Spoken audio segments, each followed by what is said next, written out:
Good morning, everyone. Thank you very much for the introduction, Chair. So today I'll be presenting a basic overview of what is the LAMMPS package, its history, how it was the development of the package began, how it is today in terms of current development, and personally how I employ the package to various degrees. Okay, so this is a basic outline of our presentation today. Basically, I'll talk about what is LAMMPS, what is the package, what it does, what it doesn't do, the history of LAMMPS, the brief history of the package, how it was developed over time, the basic elements of a LAMMPS simulation, so you can have some basis for the ones of you who are going to do the hands-on in this afternoon.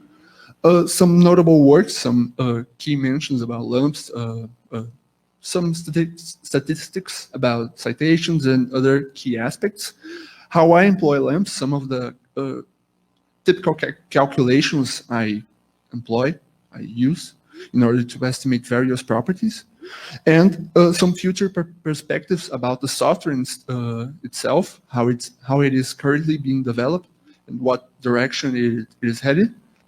So what is LAMMPS? LAMMPS is a classical molecular dynamics code with a particular focus on materials modeling. So LAMMPS stands for large-scale atomic/molecular massively parallel simulator. It is also has a ludic approximation where lamp is something that illuminates the mind or soul and brings knowledge. There's a little bit of a poetic inspiration. So LAMMPS is a open source code, so it is designed to be modified and extended. So this is very interesting because, as I will say later on, LAMMPS started as a relatively small code, so something about 30K lines basically, and currently it's at over 180K, and it's all thanks to the various groups that work with LAMMPS. So they implement changes. And currently, there are the list of people involved in the development of LAMMPS goes well beyond the laboratory that was initially developed. So LAMMPS has the ability to run on single processors or in parallel, which is very interesting when we want to study larger systems, because LAMMPS performs this parallelization by what is called spatial decomposition. So you take a large box, say you want to study a system of millions of atoms. LAMMPS has a method that can automatically separate this box in several mini boxes, depending on the number of processors you want to use. And basically, you separate. For example, processor number 1 is going to work on this box, processor number 2, etc., etc. So this is efficient when you want to study large systems. However, there are several limitations when you want, for example, to speed up LAMMPS for calculations with resource-intensive force fields, such as Professor Kalin mentioned, the case for ab initio molecular dynamics. So this is a problem. We want to study systems. Sometimes we can afford to study small systems, but not necessarily we have the ability to speed up the systems as well as we would like. So the focus of LAMMPS and how it's implemented in parallel systems is to study large systems, as the name implies. The other key advantage of LAMMPS, in my point of view, is that it currently has potentials for a wider range of systems, from metals, semiconductors, polymers, biomolecules, and more. And this is a key advantage to LAMMPS because there are various groups around the world, researcher groups, who are always publishing new potentials in order for people to use. I'd like to mention, for example, the group of Adrianus Van Duyn, which currently works on the RAX-FF potential, which is one of the more widely used potentials because it's a very versatile potential, so you can use it for a wide array of systems. And there are other groups that work on potentials that can be more affordable computational cost-wise. So there's a very active community of development of these force fields. So basically, I'll talk right now about a little bit of the history of the package. Okay, so The development began in the mid-90s during an agreement between two Department of Energy, the US Department of Energy laboratories, and three companies, which are listed here. The main goal was that they wanted to obtain a classical molecular dynamics code that was useful for large systems, because that was the interest back then. So basically, the coding was led by Steve Plimpton at Sandia Labs, and the early versions were built in Fortran, but only from around 1990 to 21. But the first official version was only released in C++ on September 1st, 2004, over 15 years ago today. So it's a package with quite a bit of history already. And after its initial release, as I stated before, the amount of lines of coding, LAMMPS began to grow quite a lot, incorporating new functionalities in the form of various packages that began to be annexed to the main body of the code. And right now, the primary development team is basically the one that is listed here, from Steve Plimpton, Aidan Thompson, Stan Moore, Axel Kohlmeier, and Richard Berger. And they work primarily at the Sandia National Labs and Temple University. So, but these are only the main authors of the work. However, there are a great deal of packages that work outside of LAMMPS that can be integrated with LAMMPS that are contributions for people around the globe. And you can find more about it on the link listed on the LAMMPS site. So the funding from LAMMPS is primarily from the Department of Energy from the United States. And it comes from two projects, from carbon sequestration to nanocomposite materials design. Both are very current projects, which explain why LAMMPS is still, in fact, in active development. So we have an average of 3 to 5 stable releases per year. And they always tends to bring something new, something improved, or something innovative. That's the main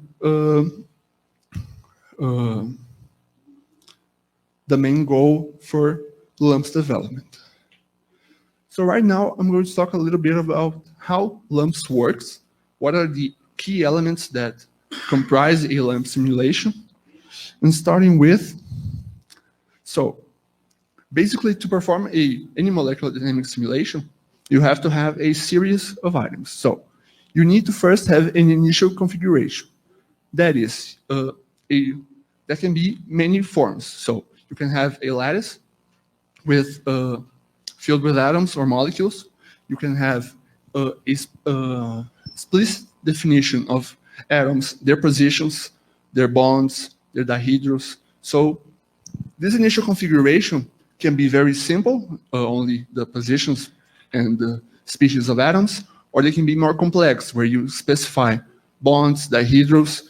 So this has a very clear connection with the next item, which is the interatomic potential. So depending of the kind of definition you give your initial configuration, your interatomic potential can be more or less complex. So say you have, for example, a more closed potential. For example, some potentials that come to mind, RAX-FF and dihedral, which have all the parameters in a separate file. So generally, you only need the initial configuration with the most basic elements, that is position and atoms and atomic species.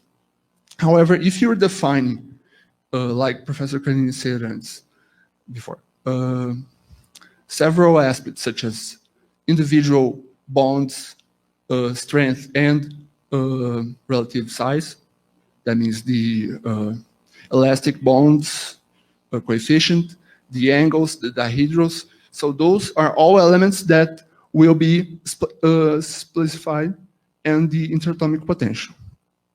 After that, you need to have a way to solve the equation, the Newton equation. And that is, you need to have integrated, like Professor Canini said, and LAMMPS has actually both of the ones Professor Canini mentioned. And basically, these are the primary elements. So what we can have later are the various external forces to the simulation that will define, for example, temperature control, pressure control, strain, or the addition or subtraction of heat. These are only a few examples of the many different external forces that LAMMPS has implemented that can assist for us to evaluate a great number of properties. And the final element is basically the output, which can be both trajectories, that means the position of the atoms over time, and the actual properties, which can be used to measure the average property of a given simulation, for example. So, as I said before, the initial configurations can vary in complexity depending on a number of factors, such as what interatomic potential are we using. When I employ, for example, a Ribot, I don't need to specify the bond-associated parameters or dihedral rule, because that is all imbued on the Ribot potential, which is derived from calculations for carbon systems in general. However, if I use a more specific potential, such as charm, for example, I need to specify individual parameters for the system. And also, very importantly, in the initial configuration, there's a definition of the simulation box that is used. So basically, the simulation box is where the simulation will occur, and it will define if your system, for example, is a periodic system, a bulk system, or a 1D or 2D material, for example. And here we can see examples for both of them.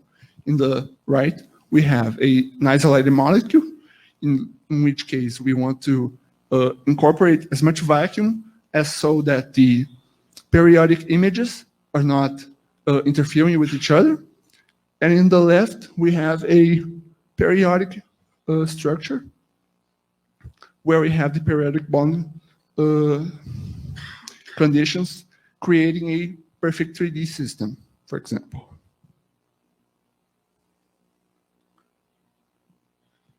So, for example, here we can see how LAMMPS can generate initial configurations in two manners. Here we can see that LAMMPS can, for example, create a lattice of a given density and of a given type, and you can fill that lattice by specifying a size and by creating a box where we insert atoms in a given, in this given lattice, for example. And also, on here, we can see a clear definition of how many atoms I'm going to insert in the simulation, the number of atom types, specify the box size. If it's a triclinic box, you can also specify these parameters to account for the angle. And here we have the atom ID, the atom type, the charge, in the case for this example, and the positions in the X, Y, and Z axis. So this is basically how LAMMPS constructs initial configurations.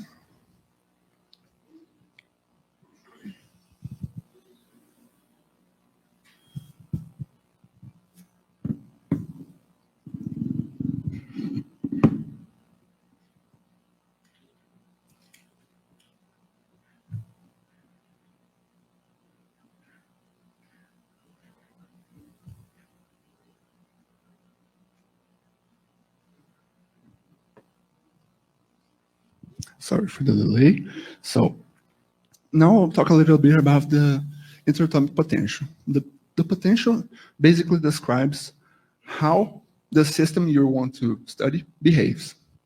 So this is a basic formulation of what was presented earlier by Professor Carlini, of how you can use the potential to estimate the position and velocity of the atoms over time.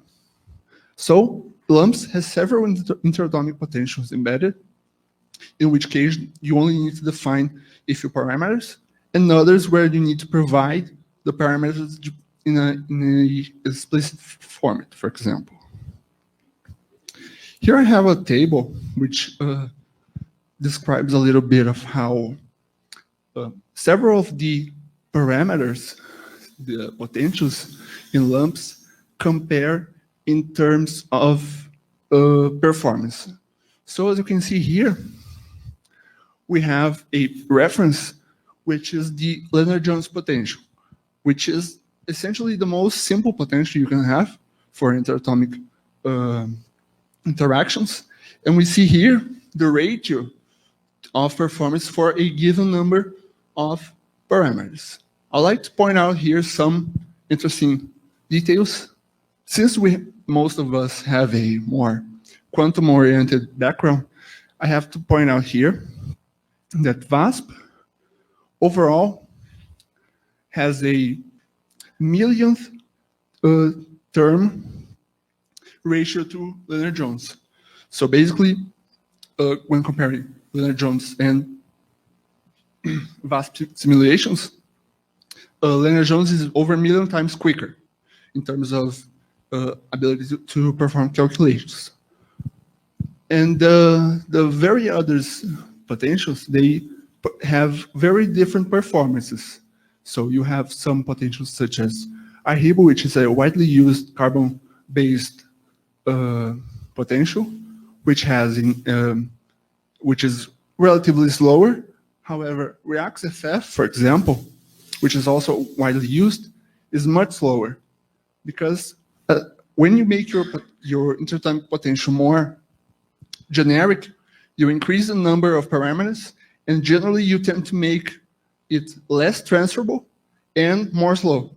So this basically gives you an overview of what you can expect from the interatomic potentials.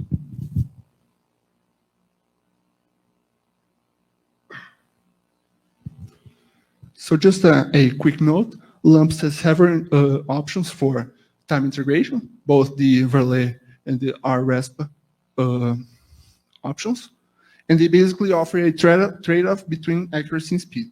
Personally, I only used Verlet, so I can specify much more than this. But overall, LAMMPS also allows full control of other variables relating to time integration specifically. So now I'll talk a little bit about the external forces. So LAMMPS works in a manner that once you define the configurations, you can define what are called fixes, which basically mean they determine the ensemble you're going to use, for example, NVE or NVT. They define the thermostats you want to employ or barostats you want to employ for temperature and pressure control. You can impose deformations on the simulation box in order to predict mechanical properties, for example. And you can add artificial elements, such as indentators, to repel atoms, and much more. So this is basically the tip of the iceberg when it comes to fixes. And LAMMPS has a lot of fixes that can do a lot of different things. But these are some of the ones I tend to use most, for example. So, about input and output. Basically, LAMMPS works in several files. So you basically have your initial configuration in one file, normally called .LMP, your interatomic potential in another file, and your simulation parameters file, which is your .IN. So in this file, we list the reference for all the previous files. So when you run the simulation, it all comes together to construct a routine that has a beginning, middle, and end. So here we have an example of a file that I will show later on, a quick video of what happens in this simulation. And we can have here, let's just find the pointer. So here we have the initialization. In this phase, we want to define what are the units of that we want to use. And this is basically linked to what potential we're using, because some potential files have certain units, so you have to make sure to match, so you have coherent results. The atom style, which basically defines how much information you include in your .lmp file. For example, in this case, I use the keyword charge to indicate that I'm only including the information of charge on the atomic configuration. The dimension of the box, so we can use simulations from 2D materials, for example, in 2 dimensions or 3 dimensions, which is more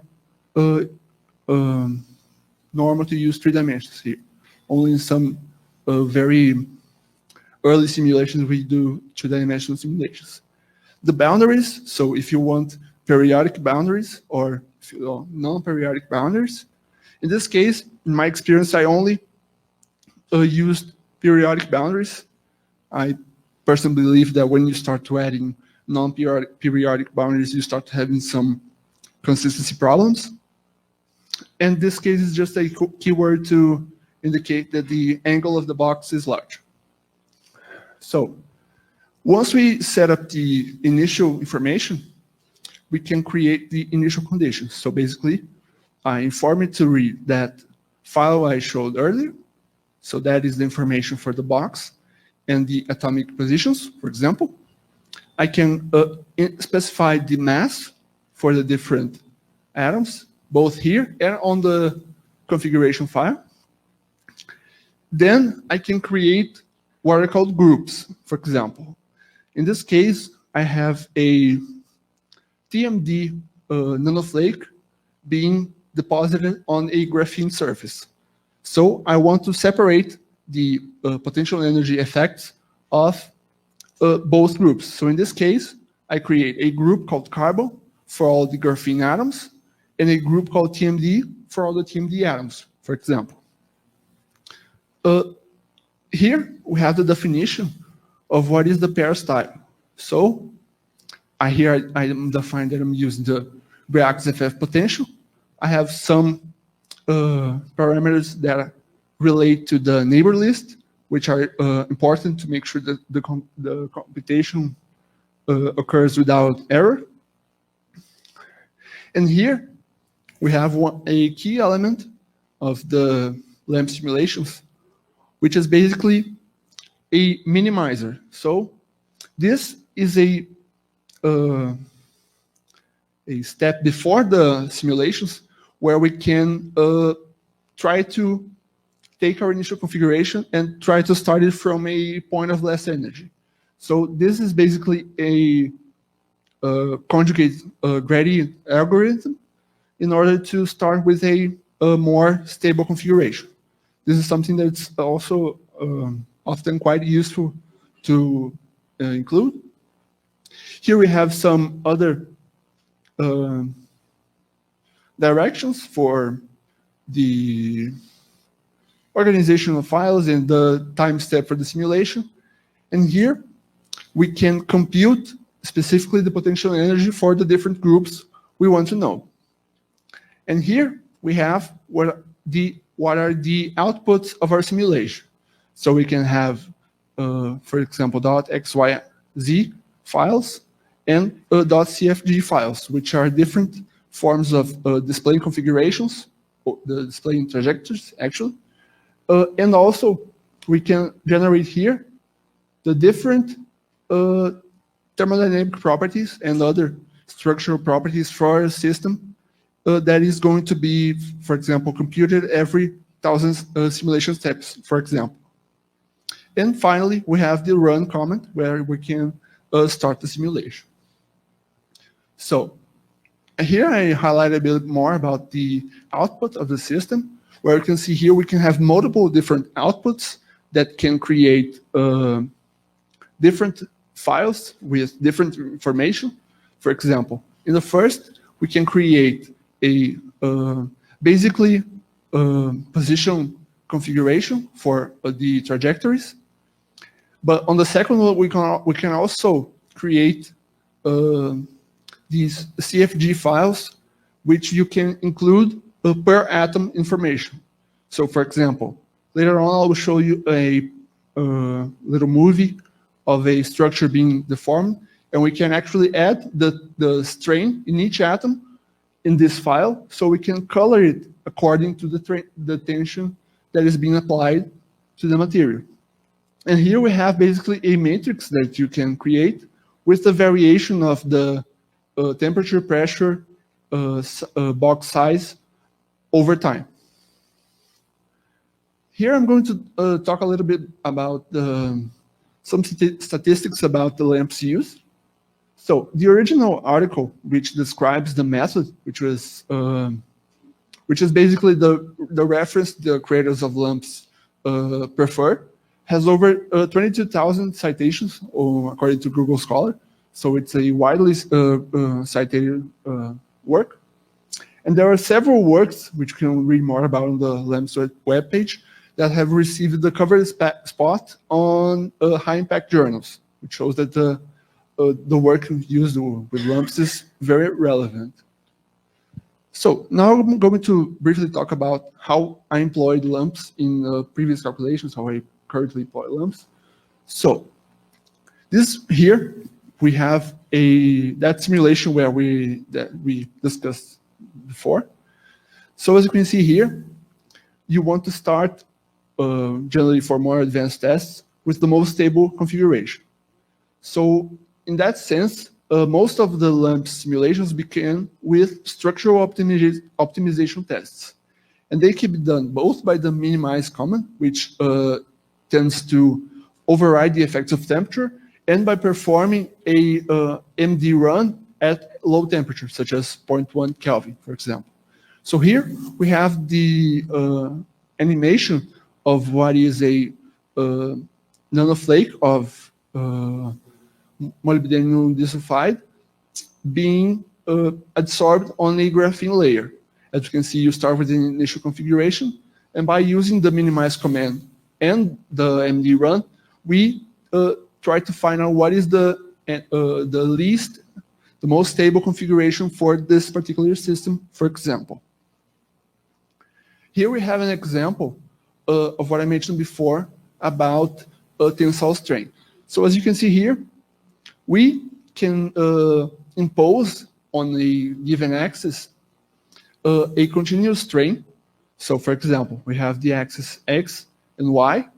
In this case, we perform the strain on the Y-axis and keep the barostat with no tension on the X-axis. So as you have the strain in this direction, you see shrinkage due to the Poisson effect, as in this material, for example.